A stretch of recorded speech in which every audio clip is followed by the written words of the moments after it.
Apa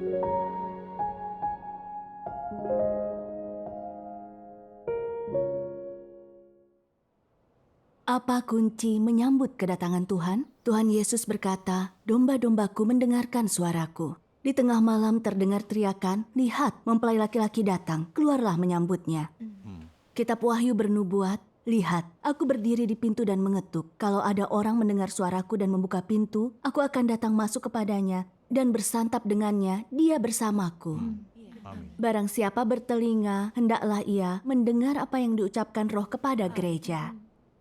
Nubuat ini menunjukkan, mendengarkan suara Tuhan adalah kunci menyambut Tuhan. Mendengar suara Tuhan adalah satu-satunya cara. Benar. Iya. Namun banyak orang percaya berpikir karena pendeta menguasai Alkitab dan selalu menguraikannya, mereka seharusnya menjadi penjaga gerbang untuk hal sepenting ini. Namun saat mendengar kesaksian Tuhan telah kembali, mereka tak menyelidikinya. Iya. Bahkan meski melihat firman Tuhan yang Maha Kuasa itu kebenaran. Iya. Orang seperti itu percaya Tuhan atau percaya pendeta?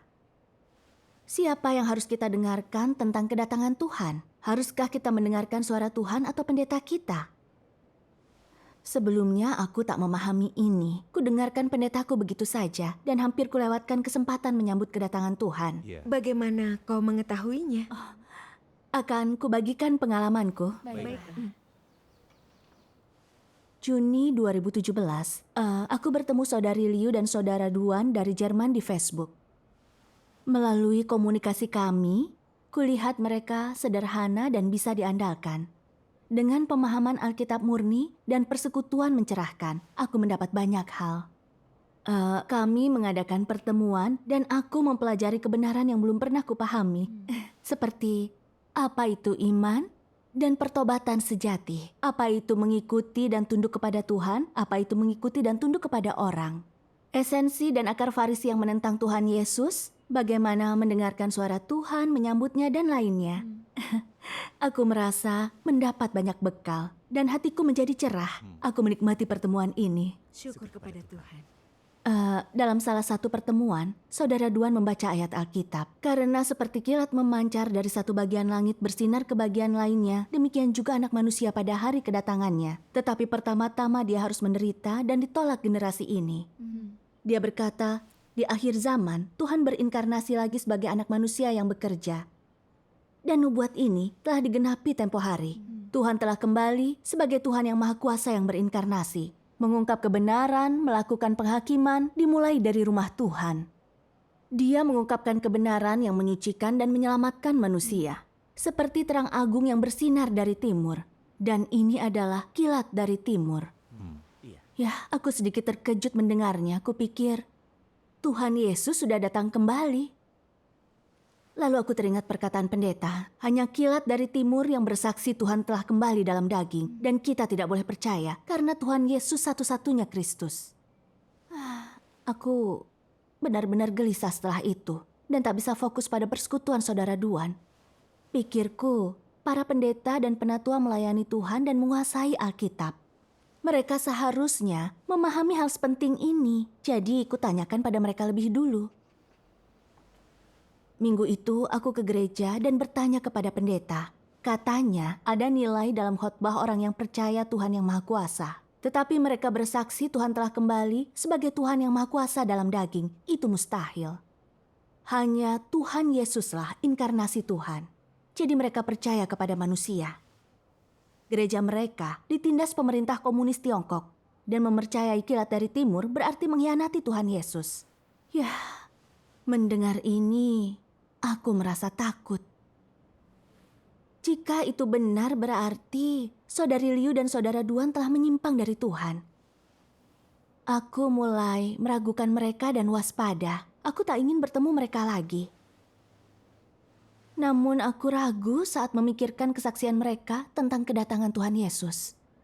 Jika itu benar dan aku tidak menyelidikinya, bukankah Tuhan akan mengusirku? Pastinya. Namun, jika Tuhan yang Maha Kuasa adalah Tuhan yang berinkarnasi, mengapa pendeta tak menerimanya dan berkata mereka percaya manusia? Kupikir pendeta lebih menguasai dan paham Alkitab daripada aku. Jadi, aku harus menjauhi mereka agar tak tersesat. Ya, namun sesampainya di rumah, aku merasa sangat gelisah dan tak nyaman. Aku sengsara dan murung. Aku berdoa kepada Tuhan. Ya Tuhan, aku mendengarkan pendeta hari ini dan kini aku meragukan saudari Liu dan saudara Duan. Aku takut menyelidiki kilat dari timur. Tuhan, aku rindu kedatangan-Mu, tetapi aku takut mengambil jalan yang salah. Aku sungguh tidak tahu harus bagaimana. Tolong cerahkan dan bimbing aku agar tahu benar dan salah. Amin. Perlahan aku merasa damai setelah berdoa. Lalu aku terpikir persekutuan saudari Liu. Tuhan adalah yang utama dan segalanya harus didasarkan firman Tuhan. Terutama untuk hal sepenting menyelidiki jalan yang benar. Benar. Jika kita hanya mendengarkan orang lain, kita percaya dan mengikuti orang, kita akan menyimpang dari jalan Tuhan. Iya, Tepat. benar sekali. Benar. Aku mulai merenungkan diriku. Saat mendengar Tuhan telah kembali, aku tak mencari kehendak Tuhan lebih dahulu, atau melihat firman Tuhan tentangnya, atau apakah ini berasal dari Tuhan. Aku justru menyembah pendeta dan mendengarkannya. Ini bukan kehendak Tuhan. Benar. Tepat. Dalam setiap pertemuanku bersama anggota gereja Tuhan yang Maha Kuasa, persekutuan mereka mencerahkan dan sejalan dengan Alkitab. Penjelasan mereka tentang kehendak Tuhan juga jelas. Aku telah memahami banyak kebenaran hanya dari beberapa pertemuan. Aku merasa lebih dekat dengan Tuhan dan imanku bertumbuh. Ini jelas dari Tuhan dan pekerjaan Roh Kudus. Amin. Syukur kepada Tuhan. Namun, aku tidak memeriksa apakah gereja memiliki pekerjaan Roh Kudus atau bekal kebenaran. Aku hanya membayangkan pendeta menguasai Alkitab. Jadi aku percaya padanya, Tuhan belum datang kembali. Aku yakin gereja Tuhan yang Maha Kuasa memiliki kebenaran dan pekerjaan Roh Kudus, tetapi aku tidak menyelidikinya. Bukankah itu beriman kepada pendeta? Bagaimana bisa disebut percaya atau mengikuti Tuhan? Benar. Aku memikirkan kapan Tuhan Yesus muncul dan bekerja. Imam kepala, ahli Taurat, dan Farisi yang melayani Tuhan di bait suci, semuanya mengenal kitab suci dan hukum Taurat luar dalam. Tetapi mereka tak mengenali Tuhan Yesus sebagai Mesias. Iya. Sebaliknya, mereka melawan dengan keras dan mengutuknya, lalu menyalibkannya. Benar. Aku sadar menguasai Alkitab tidak sama dengan mengenal Tuhan. Dan jika begitu saja mendengarkan pendeta, aku akan menentang kehendak Tuhan dan mungkin melawannya. Kuputuskan untuk tetap menghadiri pertemuan dengan saudari Liu dan saudara Duan. Dan jika aku yakin Tuhan yang Maha Kuasa adalah Tuhan yang kembali, aku akan mengikutinya. Syukur kepada Tuhan. Syukur kepada Tuhan. Pada pertemuan berikutnya, kuceritakan kebingunganku pada mereka. Saudara Duan berkata, "Adakah dasar untuk perkataan pendetamu bahwa gereja Tuhan yang Maha Kuasa percaya manusia? Sudahkah dia membaca firman Tuhan yang Maha Kuasa atau menyelidiki pekerjaannya? Tidakkah dia takut menentang Tuhan dengan mengutuk gereja seperti ini?" Benar. Orang Farisi menilai Tuhan Yesus hanya orang biasa. Mereka tak mendengarkan kebenaran yang dia ungkapkan, malah melawan dan mengutuknya. Dan akhirnya bersekongkol dalam penyalibannya berbuah hukuman Tuhan. Benar. Amin. Pendeta zaman ini tak memeriksa apakah firman Tuhan yang Maha Kuasa adalah kebenaran ataukah suara Tuhan. Hanya menyangkal dan mengutuknya. Bukankah itu kesalahan yang sama dengan orang Farisi? Tepat. Benar. Saudara Duan berkata, apakah Tuhan yang Maha Kuasa sungguh Tuhan yang berinkarnasi? Apakah dia Tuhan Yesus yang kembali tidak ditentukan oleh dunia agama atau persetujuan pemerintah?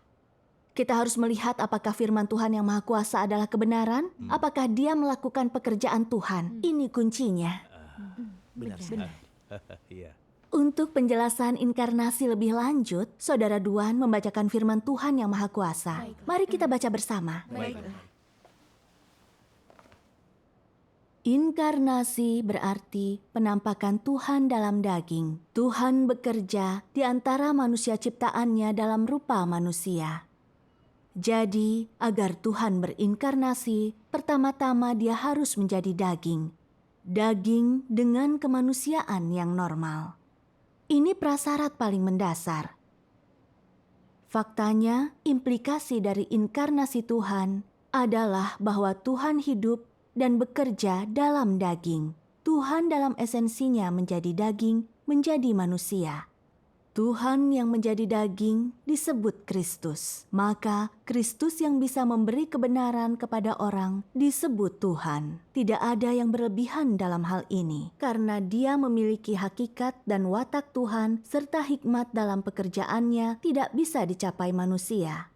Mereka yang menyebut dirinya Kristus tetapi tidak bisa melakukan pekerjaan Tuhan adalah penipu. Kristus bukan sekadar manifestasi Tuhan di bumi, tetapi juga daging khusus yang dikenakan Tuhan selagi Dia menjalankan dan menyelesaikan pekerjaannya di antara manusia. Daging ini tidak bisa digantikan oleh sembarang manusia, melainkan daging yang mampu memikul pekerjaan Tuhan di bumi. Mengungkapkan watak Tuhan, mewakili Tuhan dengan baik, dan memberikan hidup bagi manusia. Ia yang adalah inkarnasi Tuhan akan memiliki esensi Tuhan. Ia yang adalah inkarnasi Tuhan akan memiliki pengungkapan Tuhan. Karena Tuhan menjadi daging, ia akan melaksanakan pekerjaan yang harus ia lakukan. Dan karena Tuhan menjadi daging, ia akan mengungkapkan siapa Dia. Dan akan dapat membawa kebenaran, menganugerahkan hidup, dan menunjukkan jalan kepada manusia. Daging yang tidak membawa esensi Tuhan tentu bukan Tuhan yang berinkarnasi. Hal ini tidak diragukan lagi. Amin. Untuk menyelidiki apakah daging itu inkarnasi Tuhan, manusia harus menentukannya dari watak yang ia ungkapkan dan perkataannya. Artinya, apakah itu daging inkarnasi Tuhan dan apakah itu jalan kebenaran harus dinilai dari esensinya. Jadi, untuk menentukan apakah itu daging Tuhan yang berinkarnasi, kuncinya ada di esensinya, pekerjaannya, perkataannya, wataknya, dan lainnya, bukan penampilan luarnya. Jika manusia hanya melihat penampilan luarnya dan mengabaikan esensinya, dia menunjukkan ketidaktahuan dan kebodohannya. Amin. Amin. Iya. Lalu saudara Duan membagikan persekutuan ini. Tuhan yang berinkarnasi adalah roh Tuhan yang berpakaian daging. Dia menjadi orang biasa, bekerja di bumi untuk menyelamatkan manusia. Tuhan yang berinkarnasi tampak sangat normal, biasa. Dia memiliki kemanusiaan yang biasa, makan dan berpakaian normal, dan memiliki emosi manusia biasa. Namun esensinya ilahi. Dia bisa ungkapkan kebenaran yang memelihara manusia kapanpun dimanapun. Dia melakukan pekerjaan Tuhan. Mengungkapkan watak Tuhan, milik Tuhan, siapa Tuhan. Ini tidak bisa dilakukan makhluk ciptaan. Amin. Benar. Sama seperti Tuhan Yesus yang terlihat seperti orang biasa. Tetapi mengungkapkan kebenaran dan membawa jalan pertobatan. Dia mengampuni dosa manusia dan mengungkapkan watak belas kasih Tuhan. Dia menyembuhkan orang sakit, membuat tanda dan mukjizat, memberi makan 5.000 orang dengan 5 roti dan 2 ikan, menenangkan lautan dengan 1 kata, membangkitkan orang mati. Dia menunjukkan kuasa dan otoritas Tuhan. Dia akhirnya dipaku di kayu salib, menyelesaikan pekerjaannya, menebus manusia dari dosa. Iya. Kita bisa lihat dari pekerjaan, firman Tuhan dan watak yang dia ungkapkan, bahwa dia Tuhan yang berinkarnasi, ialah Kristus. Amin. Iya. Tuhan kembali pada akhir zaman sebagai Tuhan yang Maha Kuasa. Sama seperti Tuhan Yesus, dari luar dia seperti orang biasa. Dia hidup di antara manusia dan tidak supernatural. Tetapi Tuhan yang Maha Kuasa mengungkapkan kebenaran yang menyelamatkan manusia. Dia melakukan penghakiman Tuhan di akhir zaman untuk menyucikan, menyelamatkan manusia dari dosa, dan membimbing masuk kerajaan Tuhan. Firman Tuhan yang Maha Kuasa menyingkap misteri rencana pengelolaan untuk menyelamatkan manusia. Di antaranya, kebenaran 3 tahap pekerjaan Tuhan dalam zaman hukum Taurat, kasih karunia, dan kerajaan, dan yang dicapainya. Iya. Misteri nama Tuhan dan inkarnasinya, pentingnya penghakiman Tuhan pada akhir zaman, bagaimana Tuhan mengakhiri suatu zaman dan mengelompokkan orang, kesudahan orang yang berbeda, bagaimana kerajaan Kristus akan dinyatakan di bumi dan lainnya. Ya. Iya. Tuhan yang Maha Kuasa juga mengungkap kebenaran kerusakan kita oleh iblis dan natur kita yang menolak Tuhan. Maka kita bisa melihat watak iblis kita yang congkak, licik, dan membenci kebenaran. Iya. Dia juga mengungkapkan watak benar dan tidak tersinggung Tuhan, serta menunjukkan jalan spesifik untuk mengubah watak kita. Syukur kepada Tuhan. Siapa lagi yang bisa mengungkap kebenaran dan misteri rencana pengelolaan Tuhan? Siapa lagi yang bisa melakukan penghakiman untuk menyelamatkan manusia? Siapa lagi yang bisa menyingkap watak benar dan tidak tersinggung Tuhan? Siapa lagi yang bisa menentukan kesudahan orang? Hanya Tuhan. Hanya Hanya Tuhan. Iya benar. Hanya Tuhan dalam daging yang bisa melakukan ini untuk menyelamatkan manusia. Iya. Pekerjaan dan firman Tuhan yang Maha Kuasa berdasarkan pekerjaan penebusan Tuhan. Ini tahap pekerjaan yang lebih baru dan tinggi. Amin. Ini sungguh menggenapi nubuat Tuhan. Banyak hal yang bisa kukatakan kepadamu, tetapi engkau tidak bisa menerimanya sekarang. Namun ketika roh kebenaran itu datang, dia akan menuntun engkau ke dalam seluruh kebenaran. Amin. Aku datang bukan untuk menghakimi, melainkan menyelamatkan dunia. Dia yang menolakku dan tidak menerima firmanku akan dihakimi. Firman yang kunyatakan itu yang akan menghakiminya di akhir zaman. Iya. Kebenaran yang diungkapkan Tuhan yang Maha Kuasa, pekerjaan penghakimannya, dan wataknya membuktikan Tuhan yang Maha Kuasa adalah Tuhan dalam daging. Dia Tuhan Yesus yang kembali. Dia Kristus akhir zaman. Amin. Kita tidak bisa menentukan apakah itu Kristus dari penampilan. Yang penting apakah dia mengungkapkan kebenaran dan bisa menebus dan menyelamatkan manusia. Benar. Syukur kepada Tuhan. Persekutuan Saudara Duan sangat membangkitkan semangatku. Ya. Iya. Inkarnasi berarti Tuhan di surga menyandang daging orang biasa. Dia terlihat seperti orang biasa, tetapi punya esensi Tuhan, dapat mengungkapkan kebenaran dan melakukan pekerjaan Tuhan. Iya. Ini tidak bisa dilakukan manusia. Ya. Aku jadi ingat ayat ini. Tidak ada yang tahu tentang Tuhan kecuali Roh Tuhan. Siapa lagi selain Tuhan yang berinkarnasi yang bisa menjelaskan dengan jelas misteri inkarnasi? Amin. Iya. Tanpa membaca kebenaran Tuhan yang Maha Kuasa, kita bisa salah menganggap Kristus sebagai orang biasa. Iya. Lalu mungkin menolak dan melawan Tuhan. Iya. Iya. Lalu saudari Liu bersekutu. Katanya, penampakan dan pekerjaan Tuhan yang Maha Kuasa menggenapi nubuat Alkitab. Dia Tuhan Yesus yang datang kembali. Amin. Benar. Banyak orang percaya sejati dari banyak denominasi membaca firman Tuhan yang Maha Kuasa dan melihatnya kebenaran dan suara Tuhan lalu beralih ke Tuhan yang Maha Kuasa. Amin. Pekerjaan dan firman-Nya telah mengguncang seluruh dunia agama. Anggota pendeta pasti sudah mendengarnya. Iya. Iya. Jadi mengapa mereka tak mau menyelidiki firman Tuhan yang Maha Kuasa? Mengapa bersikeras menentangnya? Iya. Tepat sekali. Lalu saudari Liu berkata, orang Farisi tahu Tuhan Yesus menyembuhkan orang sakit, mengajarkan cara bertobat, dan semua itu berasal dari Tuhan. Tetapi secara sadar menyangkalnya. Katanya, dia orang Nazaret, anak tukang kayu. Mereka sungguh melawan dan mengutuknya, bersekongkol dengan pemerintahan Roma untuk menyalibkannya. Benar. Mereka menyangkal dan mengutuk Kristus. Mereka musuhnya. Mereka antikristus yang terungkap melalui pekerjaan Tuhan. Iya. Tuhan yang Maha Kuasa muncul di akhir zaman. Dan kini pendeta dan penatua tahu dia ungkapkan kebenaran demi penghakiman. Bukan hanya menolak menyelidikinya, mereka juga menyebarkan rumor untuk mengutuk Tuhan yang Maha Kuasa. Iya. Di gereja mereka menyebarkan rumor dan kebohongan PKT, mencemarkan nama gereja Tuhan yang Maha Kuasa, dan bergabung dengan partai ateis untuk melawannya. Benar. Apa bedanya mereka dengan orang Farisi yang melawan Tuhan Yesus? Tidak Mereka ada sama. bedanya. Tidak ada bedanya. Mereka sama. Iya. Di Alkitab tertulis, karena banyak penyesat masuk ke dunia yang tidak mengaku Yesus Kristus datang dalam daging. Ini penipu dan antikristus. Iya. Roh yang tidak mengaku Yesus Kristus dalam daging bukan dari Tuhan. Ini roh antikristus. Engkau mendengar ia akan datang, bahkan ia telah ada di dunia. Pendeta menyangkal Kristus, mengutuk Kristus di akhir zaman, dan menentang Tuhan. Bukankah mereka antikristus yang terungkap lewat pekerjaan Tuhan di akhir zaman? Iya. Iya. Benar. Kesangsianku akhirnya diluruskan persekutuan saudari Liu. Aku sadar anggota pendeta tidak tahu apapun tentang Kristus atau inkarnasi.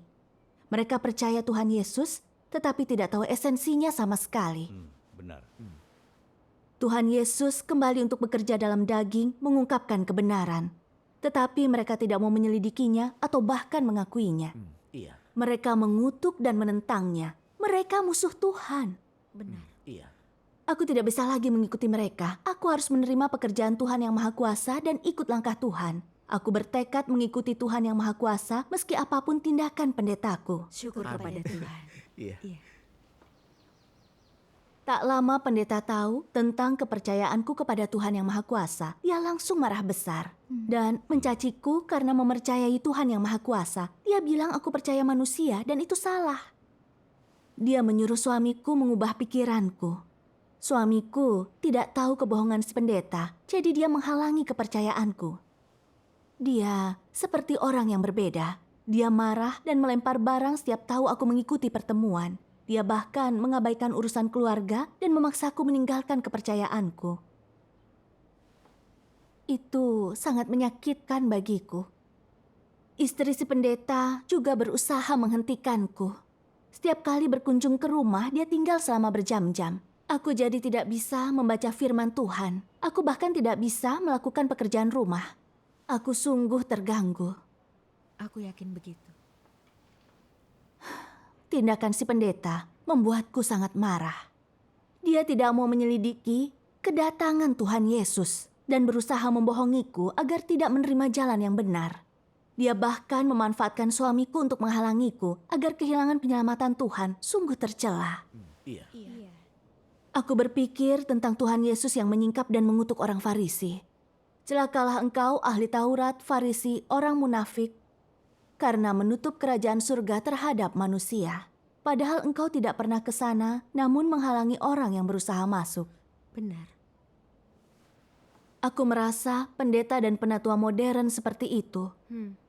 Mereka tak mau mendengar suara Tuhan dan menyambutnya, lalu berbohong, menghalangi kita menyambut Tuhan dan masuk kerajaannya. Mereka ingin kita masuk neraka, dihukum, dan dikubur bersama mereka.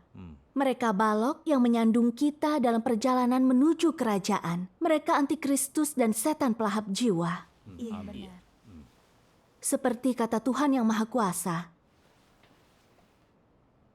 Ada orang yang membaca Alkitab di gereja besar dan membacakannya sepanjang hari. Tetapi tak seorang pun dari mereka memahami tujuan pekerjaan Tuhan.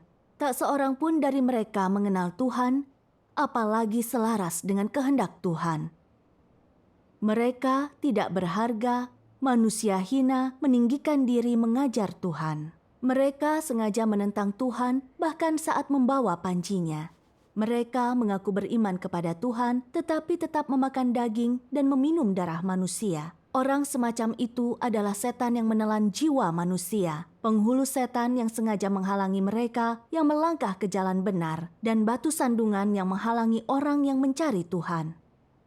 Mereka mungkin tampak seperti raga yang kuat, tetapi bagaimana pengikut mereka tahu?